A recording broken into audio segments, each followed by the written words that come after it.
Hello, I'm Michael Calandra. Welcome to this episode of The Martial Truth. In the first episode, we covered a more self-defense related topic and a training topic.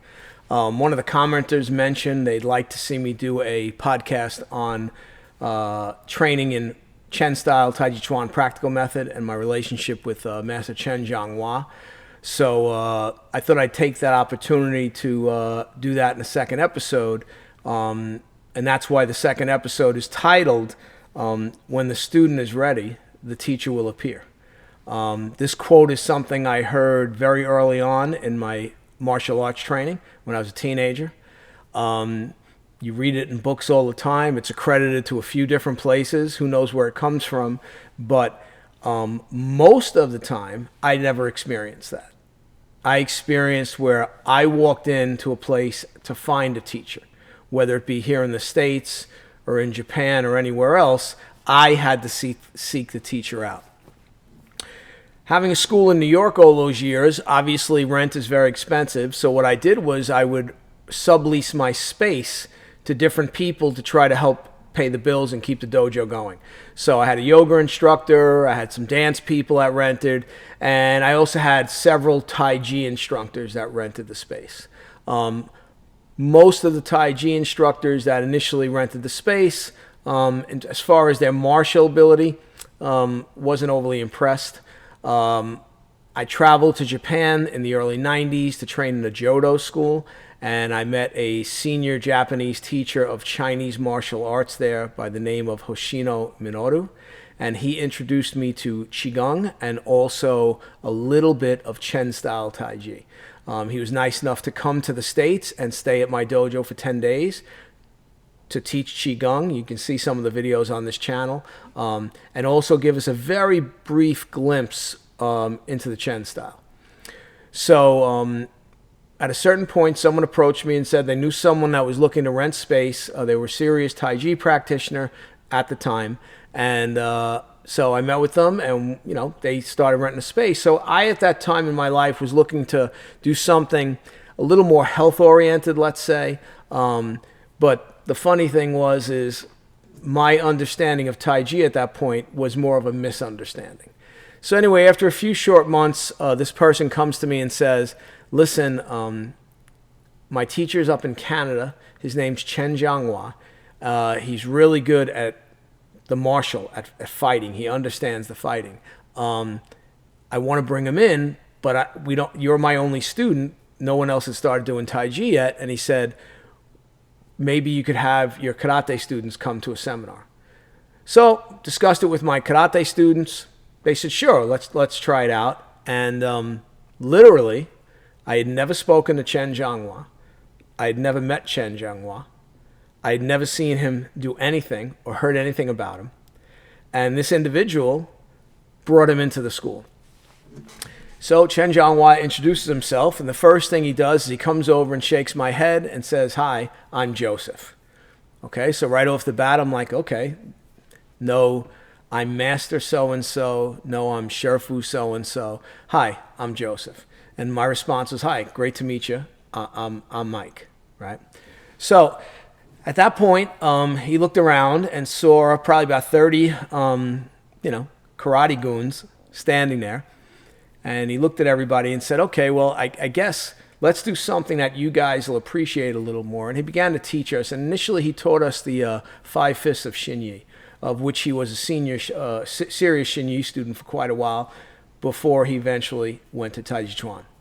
And so we started with that, and I'm not lying about this. Within 5 minutes, I knew I would do my best to train with him the rest of my life. And here's what it was. My karate had begun to go down a path at this point where I had seen and trained with a lot of very senior karate masters in Okinawa and the States.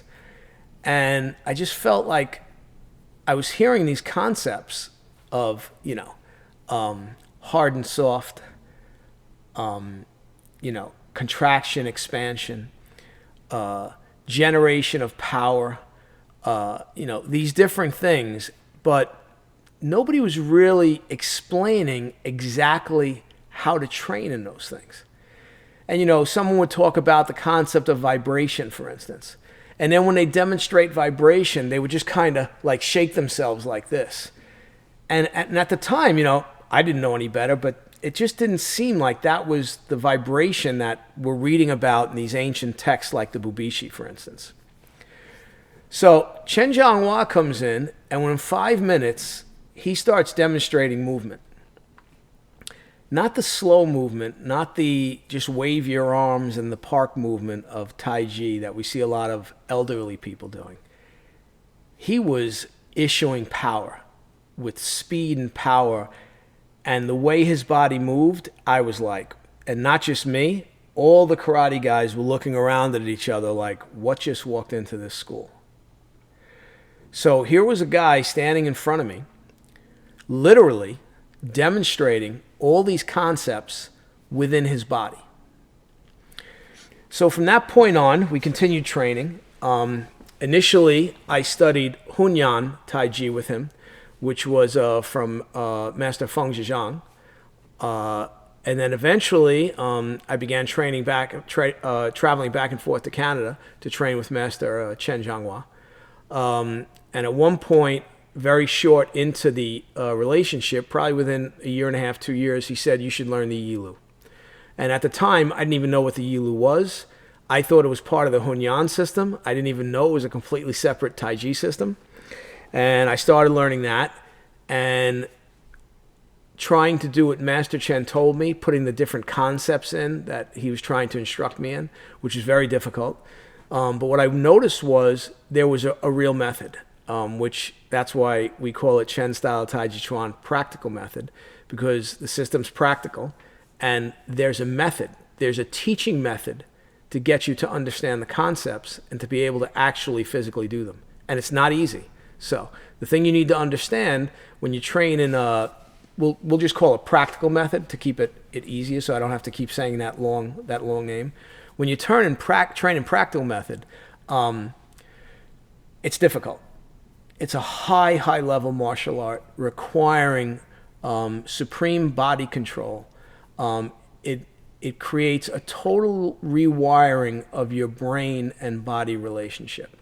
So you'll hear it referred to, well, Taiji is internal, Karate is external. Frankly, I don't believe in those terms. I mean, I have a tendency to use them too because it's just easy to label something like that. But the reality is everything that's at a high level needs to become internalized. And frankly, in the karate world, it's not something I'm seeing. I think there's reasons for that, which I won't get into in this video, but let's just say the practical method has a specific training method for you to develop and internalize this ability. Okay. So initially, when I would do something where Master Chen would say, Mike, throw a punch at me, or Mike, grab me, or do whatever, right? I was amazed at the amount of power that he could generate with a very small amount of movement. And,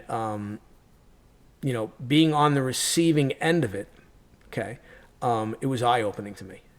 And, there's a video on my channel you can see of my discipleship ceremony back in 2003. I've been an indoor disciple of Master Chen Zhonghua since 2003. Frankly, the best martial arts decision I ever made. So being an indoor disciple is kind of like a father-son relationship, and it also means you're held to a little bit higher standard than someone who just comes and attends a seminar every once in a while, or someone who just comes to class but doesn't take that serious step of applying for discipleship. There's no religious connotation. It's very simple. There's a direct relationship, a serious direct relationship between you and the master. Okay, and the master takes that relationship serious also, in that he's going to teach you everything he possibly can. There'll be nothing hidden. Everything will be taught. Okay, so anyway, initially, I couldn't even understand what he was doing with his body. The best way to think of it would be, and I don't like to use this term, but it was also almost like some supernatural ability that I couldn't put my finger on. over 20 years later now, and having achieved some of the ability myself, now I understand there's nothing supernatural about it. It's a high level body mechanics and coordination. And when you possess and understand how the body's supposed to move, it can look amazing. Like there's a big wow factor, right? However, there's no mystical force. So in practical method, we never talk about chi. We never talk about that. Everything is grounded in reality and science and body mechanics, okay? Which, again, in karate, for example, when I would ask my instructor, well, how can I generate more power? His response might be, well, use your hip. Okay. So I try using my hip. And then he'd say, well, hit the heavy bag or hit the makiwara. But never talked about the connection of the hip to the end of the fist or the connection from the hip to the bottom of the feet. All right. And, in practical method, you're literally given specific instructions of how to utilize the body to generate tremendous power. And that power is not long power. It's a very short distance power that is literally like an explosion. Okay. So in the Chen style practical method, one of the things we talk about is once we initially make contact with the opponent, the fight should be over. In other words, at the touch, the opponent's finished. In the Yilu, which is, we also call it the 81, it's a very long form, okay? Takes anywhere from, for the average person, 6 months to a year to learn the form. It's very physical. It's also called the structure form. So the Yilu is the structure form. The Erlu, which is the cannon fist, okay? That is all about fighting. There's nothing else that's interested in. All the techniques are designed to maim or kill the opponent. In the Yilu, the techniques are also designed with that, but the Yilu also trains the body on how to maintain its structural integrity. So our philosophy is if you can maintain your structural integrity, then the opponents cannot possibly maintain their structural integrity. Okay. I see comments on some of Master Chen's videos. This is nonsense. This is all fake. Okay. So people that know me, know my background as a police officer and a martial artist, I find that extremely insulting. Again, who's making these comments? The people making these comments are people that have never attended a seminar.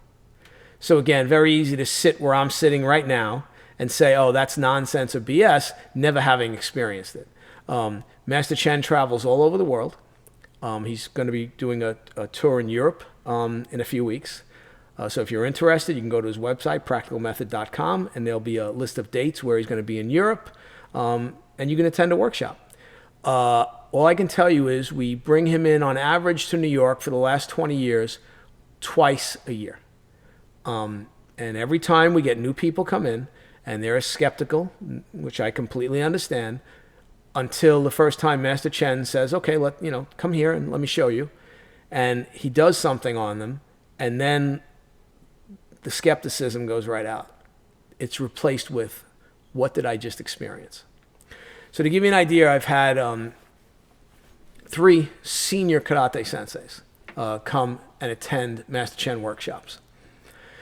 So the first one that came, he called me a week after the experience and literally said to me, I'm still trying to wrap my head around what I experienced. Okay, that's always one of the initial responses the first time you attend a Master Chen Zhonghua seminar.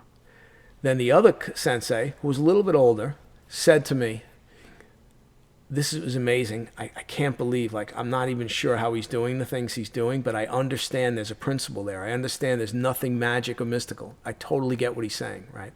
It's just, can you get it, and will you be able to do it? And he goes, I just think I'm too old at this point to really try to get this. But he goes, Mike, you'd be crazy not to be training with this man. And then the third person ran a school, and I brought Master Chen to that person. And at the end of the seminar, and it was, a bunch of karate guys and judo guys, and at the end of the seminar, the sensei took me on the side, gave me a big hug, and said to me, Mike, finally, this is the guy. He can do all the concepts, all the things we read about in the books. He can actually do them with his body. He's not just talking about it. He can actually do it. I want him here every year. I want him here every year. Okay. Next year when I called, no, he didn't want Master Chen out there, and I totally get it. If you take the plunge into practical method, it's hard. It's a much harder study than karate. It's as simple as that. And before anybody says anything, okay, I'm 9th dan in karate from Okinawa. So I'm not knocking karate. I love karate. I think it's fantastic, okay? But the ceiling for practical method is much higher. The ability you can get with practical method is much higher. However, it's much more difficult to get that ability. Therein lies the difficulty. So in training in practical method for me, initially the training was form-based, which was the Yilu.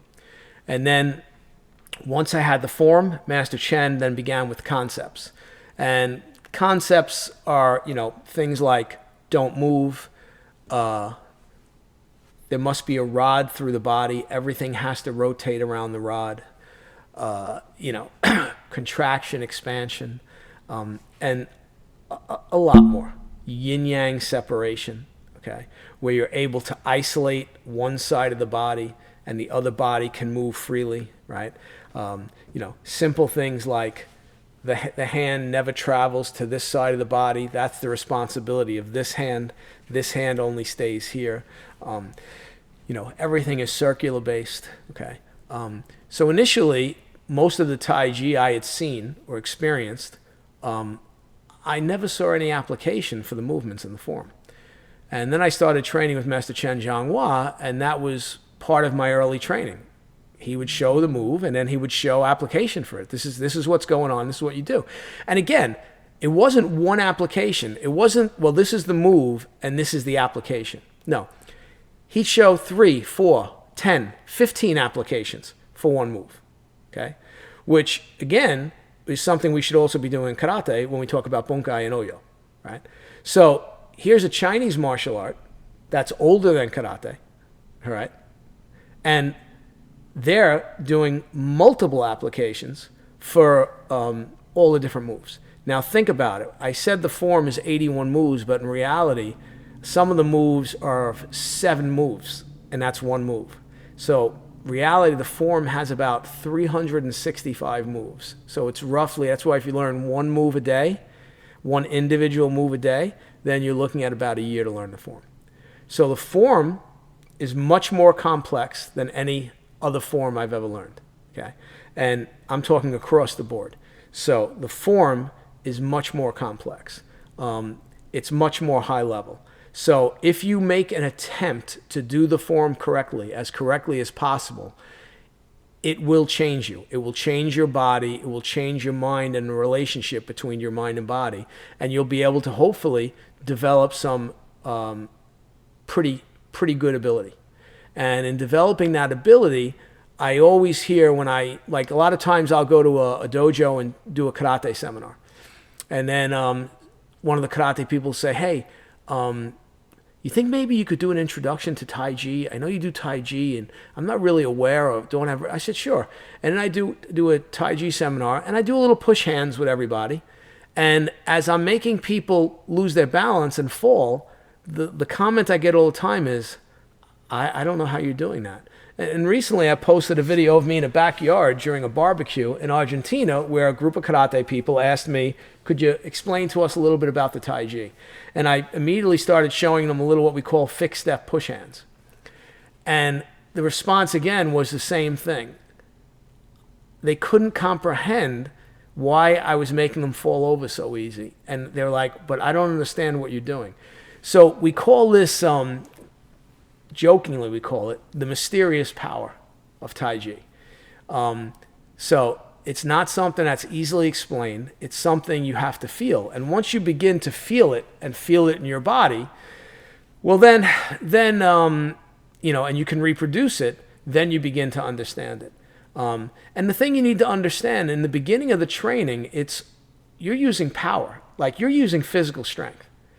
So you're struggling physically. It's all muscle. And then eventually, as you begin to understand how to use the body and the ability, you're not using muscle strength. And this is why when I do push hands with someone who's physically much larger than me or stronger than me, and I'm easily able to manipulate them, there's a shock value. They're like, I don't understand what you're doing. The school we went to out in Long Island, when Master Chen was working with karate and judo people, he'd say, all right, do something. And they'd say, what? And he'd say anything. So the guy might throw a punch, or the guy might go to grab him. And next thing you know, the guy would be on the floor. And the funny thing is the guy would always jump up, and he would say, with a smile on his face, could you do that again? And it's because, again, it's that sense of, what did I just experience? This is not like anything I've experienced before. This power is a special power. How's he doing this, right? So, again, if you attend a Master Chen Zhonghua workshop, you'll understand that he never brings up the word chi. So he's never saying, well, it's because my chi is stronger than your chi. Never. 20-something years of training with him, I've never heard him utter anything like that. As a matter of fact, maybe I've heard him bring up chi once or twice in the over 25 years I'm training with him. It's always a pure physical skill based on scientific principles of how to use the body at a very, very high level. And it's not a skill that's easy to attain. But again, for me as a martial artist, once I discovered this art, and specifically Master Chen Zhonghua, because again, he's a special individual. I'm not saying everybody else that teaches Taiji or is supposedly high level is like him, because a lot of stuff I see they're not. It's more of an external power. There's not really an understanding of 100% how to use the body. And Master Chen Zhonghua is also the international standard bearer for Chen style Taijiquan practical method. Okay, so he has a very heavy responsibility representing this art around the world. So different things. We understand in practical method that push hands is just a training device. Push hands does not look like a real fight. It's not a real fight. The way we work things that are more serious is when we work application, no different than in any other martial art where we're having someone throw a punch or grabbing us and we're countering with the Tai Chi techniques or movements from the Yilu or the Erlu. The thing is, some of the movements, you have to be very careful. So you got to be a little careful doing them with too much power because bad things happen. Okay, so just keep that in mind. There's many different training things. We do body conditioning. We also have Taiji foundations, which is more or less our basics.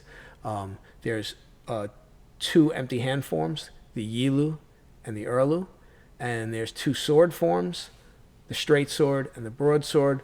But the sword forms are not technically part of practical method. However, they've come to be now included.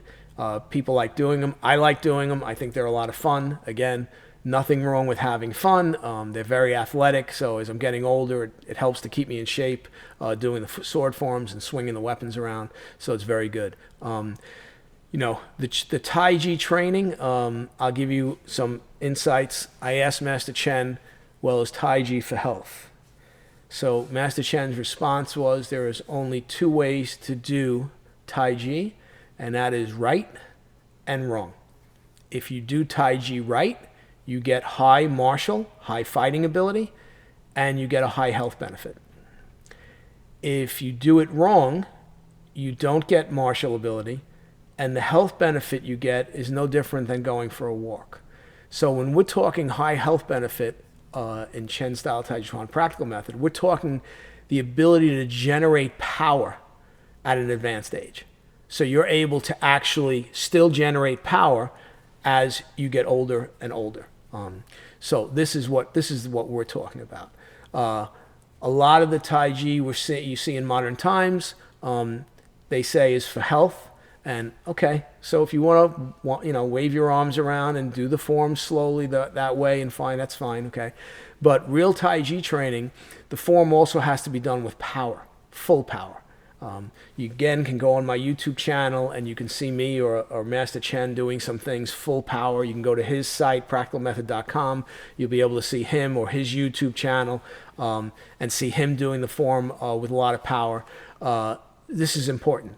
So, in general, the basic rule is 10 times slow, 1 time fast. Okay, I probably do the fast a little bit more than 1 time, but again, it's up to people to train the way they train.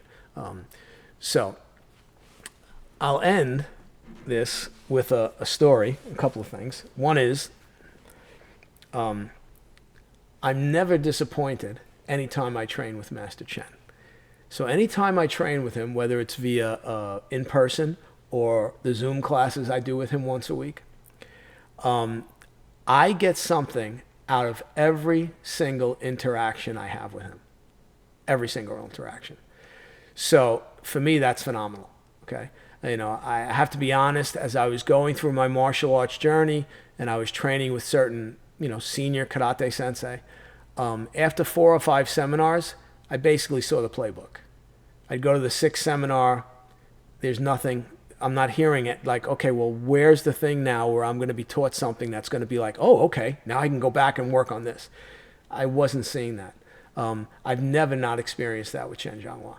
So every time I have an interaction with him, I know I'm getting something that I'm going to be able to go and work on and struggle with, which is phenomenal for me, a guy who's totally into martial arts and my main focus is training, right? So that's just something, okay? Second thing is I tell people all the time, he's the complete package. In my almost 45 years of training in martial arts, I've met a lot of great martial artists and great people, and I've met a lot of them that weren't so great martial artists, and I've met some that really weren't very good people either. With Master Chen, what you have what I like to say is the complete package. So you have a master whose physical ability is unparalleled. I mean, his physical ability is just amazing, okay? But then you also have a guy who has the ability to teach at a very high level, okay? Which, again, is not always the case. You can have a very good practitioner, but not necessarily a very good martial artist. He's both. He has high-level ability, and he has the ability to actually teach you how to do it. And then the other thing is he's an amazingly nice person. So you never really see the ego come out. It's great for me dealing with this guy. I feel I have a very close relationship with him, and for me, the relationship's been phenomenal. So I'll finish with something my wife said to me years ago. So this is probably 20 years ago. Master Chen comes in and he's staying at my house. And my wife was her first time meeting him. And it's a seminar weekend, so needless to say, I'm on the phone, I'm running here, making sure this is okay, I'm doing all kinds of stuff. So Master Chen's sitting in the living room with my wife talking for like 2 hours, maybe more than 2 hours. I don't even know what they're talking about because I'm running around. So that night, after Master Chen goes into his room and goes to bed, my wife turns to me and says, he's the only true one. So I looked at her and said, true one? Okay, what do you mean? She goes, he's the only true master that's ever stayed here.